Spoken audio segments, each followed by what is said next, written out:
So I'm going to talk about the Julia package in the code ENLSIP, which stands for Easy Nonlinear Square Inequality Program.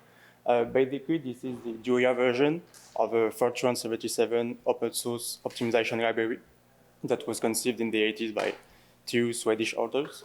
And to give an overview of the mathematical method implemented in that package, it's a Gauss-Newton type method applied to nonlinear square with an active set method to handle the constraint. So the question that you must ask is, why would I present the Julia version of a Fortran library? Well, it's because in my research, I was in close collaboration with Hydro-Québec, who's, to give an overview, the biggest producer and supplier of electricity in the province of Quebec in Canada. And they use a ton of, and they need software to calibrate their forecast model in order to know how much electricity they need to supply. And so they use a bunch of different solvers in order to calibrate their model using all of the data that they own. But the thing is that it's a kind of a system where it's used in such a critical environment that you don't want to change it as long as it's working. The thing is that until it doesn't work. And so it's been used for a few decades now with Fortran models and Fortran solver, but it's less and less adapted to the current need of Hydro-Québec. And so they started to moving from Fortran to Julia. And one of the first step that they wanted was to convert their optimization library into Julia. And they also started a lot of projects to make some interfaces between Julia and Fortran in order to use Julia server, but to optimize functions written in Fortran. If you want more detail about this, there was a talk yesterday about how Hydro-Québec is doing this, starting this transition. So back to the math. And so basically this is the general form of the problem solved by our package. So this is a nonlinear typical form of nonlinear square under, as you see, a general constraint. The only thing that we assume on the constraint and the residual function, the function inside of the norm, is that they are nonlinear and non-convex. But that's all. We make no assumption on box constraint linearity. So it remains a very general formulation, and that's why we thought it was interesting to release this package, even though the method implemented is kind of old. So just to give some details on how to use the package. So first you need to instantiate a model. We're not connected with Julia interfaces as Germ or other. It's in plan for future development, but basically you need to pass the dimension of the problem, the evaluation function, if you have any bound. It can handle box constraint, of course. But yeah, and for the Jacobian, since it's a method using Jacobians, you can either pass the analytic functions or just say that you want the algorithm to compute them numerically for you. And some optional arguments that I'm going to get in detail.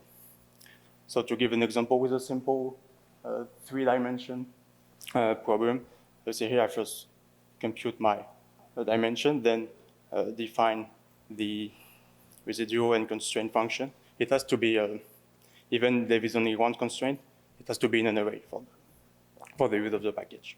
But of course, you have more constraint, it works well. And then just vector of our bounds. Then define my Jacobians. It's a very easy problem. It's not hard to do, but you can use your favorite automatic differentiation package, of course. Just give a starting point.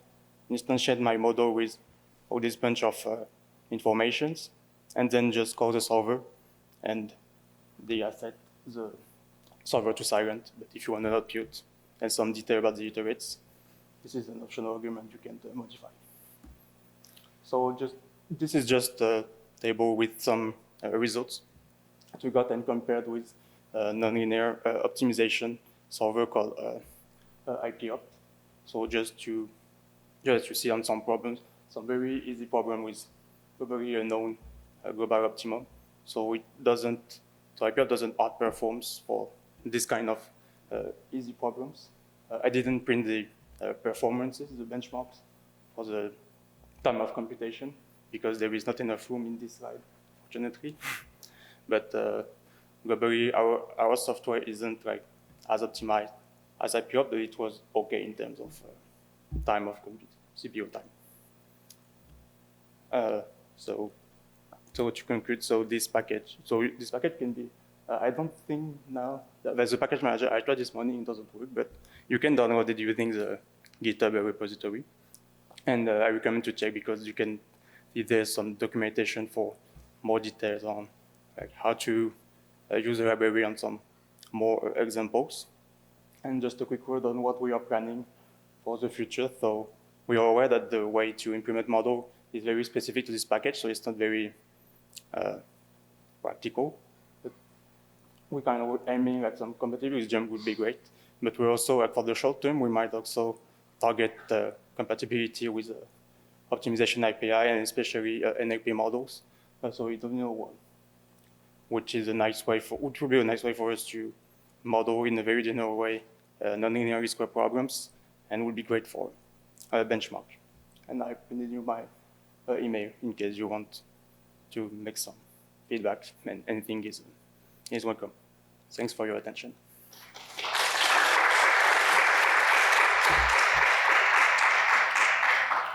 We have time for a couple of questions.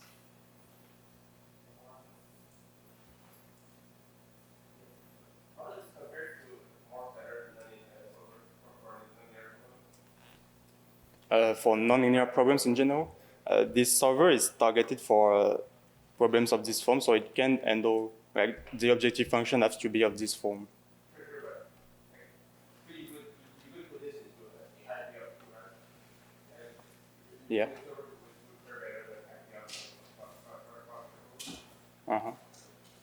Yeah. I mean, like, IPOpt isn't designed for least square, but it's just for IPOpt, it's like a special case of use.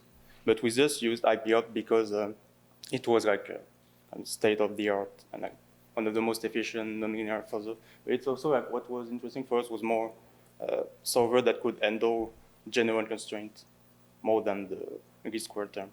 Since there are a bunch of solver for least square problems, but with this kind of constraint, it's still kind of a niche in a way of speaking.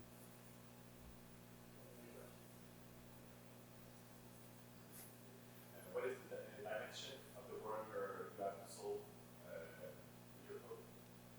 What do you mean? What is the size of the dimension of the problem you try to solve at Hydro-Québec? There could be some industrial information. Not sure I can tell everything, but it's like, I mean, a few hundreds of parameters, around 1,000, something like that, with same number of constraint approximately. Still relatively small, I would say, but the number of constraints can be quite as much as the number of parameters, which is, I mean, as I said, the least square power ending means something, but it's more this handling of the constraint that's really why they use this solver in particular, and why they've been keeping it for many years.